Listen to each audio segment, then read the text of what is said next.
कोविड-19 फिर से फैल रहा है, तो हमें इस विषय में जानने की आवश्यकता। आज का वीडियो बेसिकली इस विषय में है कि कब और किसको टेस्ट करवाना चाहिए, किसको खुद को आइसोलेट करना चाहिए, और जब आप आइसोलेटेड स्टेट में होते हैं तो उस समय किन लक्षणों से अपने आप को मॉनिटर करना चाहिए कि अगर आपको ज़रूरत है तो आप अपने क्लिनिशियन से संपर्क कर सकें। जैसा कि मैंने पिछली वीडियो में बताया है कि इस बार जो अभी तक का डाटा है उसके हिसाब से सिम्टम्स जनरली माइल्ड ही हैं, सीवियर सिम्टम्स लेस कॉमन हैं, तो इस वजह से घबराने की बिल्कुल ज़रूरत नहीं है। तो आइए बात कर लेते हैं सिम्टम्स के बारे में। सबसे पहले तो सिम्टम्स में सबसे इम्पॉर्टेंट है फीवर, गला खराब होना, सर्दी जुकाम जैसे सिम्टम्स होना, बहुत ज़्यादा खांसी आना। जनरली सूखी खांसी आती है, लेकिन अगर ऊपर से सेकेंडरी इन्फेक्शन हो जाए तो बलगम भी साथ में आ सकता है।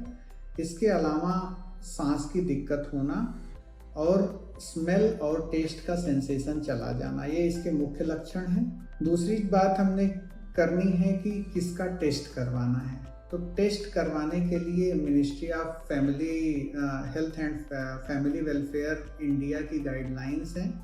तो उसके अनुसार अगर कोई सिम्टोमेटिक है, जैसे कि हमने पहले सिम्टम्स बताए कि सर्दी, खांसी, बुखार, जुकाम, इस तरह के सिम्टम्स किसी को हैं और उसने रिसेंटली कहीं ट्रैवल किया है, किसी दूसरी कंट्री में गया है या किसी हाई प्रिवेलेंस एरिया में गया है, तो उसको टेस्ट करवाना चाहिए। दूसरा, अगर किसी कंफर्म केस के कांटेक्ट में कोई आया है और वह सिम्टोमेटिक है तो उसे टेस्ट करवाना चाहिए। अगर कोई हेल्थ केयर वर्कर सिम्टोमेटिक है, उसको सिम्टम्स आ रहे हैं तो उसे टेस्ट करवाना चाहिए। और अगर किसी भी वजह से, क्योंकि कोविड-19 का प्रेवलेंस बढ़ रहा है, तो अगर सांस की बहुत ज़्यादा दिक्कत के साथ किसी को हॉस्पिटलाइज होना पड़ रहा है तो उसको भी टेस्ट करवाना चाहिए। किसी केस के जो कि टेस्टेड पॉजिटिव हो, उसके डायरेक्ट कांटेक्ट में आने वाले लोगों को अगर वो सेम घर हाउस होल्ड में रह रहे हैं तो उनको भी कांटेक्ट में आने के 5 दिन बाद टेस्ट करवा लेना चाहिए। और अगर कोई हेल्थ केयर वर्कर है, जैसे डॉक्टर, नर्सेज, अगर किसी पेशेंट के संपर्क में आते हैं और उन्होंने विदाउट एडिक्वेट प्रोटेक्टिव गियर्स, जैसे कि कम से कम अच्छा क्वालिटी का पीपी किट और मास्क के बिना किसी पेशेंट को एग्जामिन किया है तो उनको भी टेस्ट करवाना चाहिए। अब बात आती है कि अगर आप पॉजिटिव पाए गए हैं तो खुद को आइसोलेट करने की।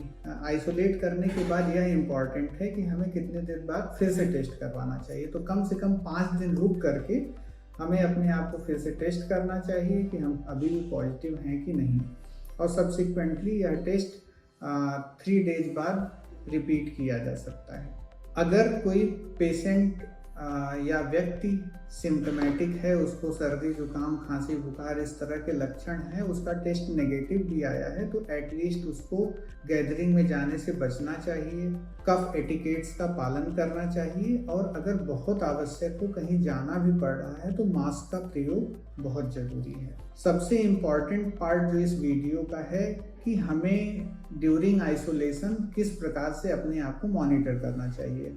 तो पहली बात तो, अगर आपको बहुत ज़्यादा खांसी आ रही है, जिसको हम इंट्रैक्टेबल कफ कहते हैं, तो अगर वह रुक ही नहीं रही है नॉर्मल दवाओं से, तब ज़रूर हमें अपने डॉक्टर से संपर्क करना चाहिए। सांस में अगर दिक्कत होने लगती है तो संपर्क करना चाहिए। आप खुद को टेस्ट कर सकते हैं। अगर आपके पास एक सिंपल SpO2 प्रोब है तो उसके माध्यम से आप देख सकते हैं कि आपका सैचुरेशन कितना है।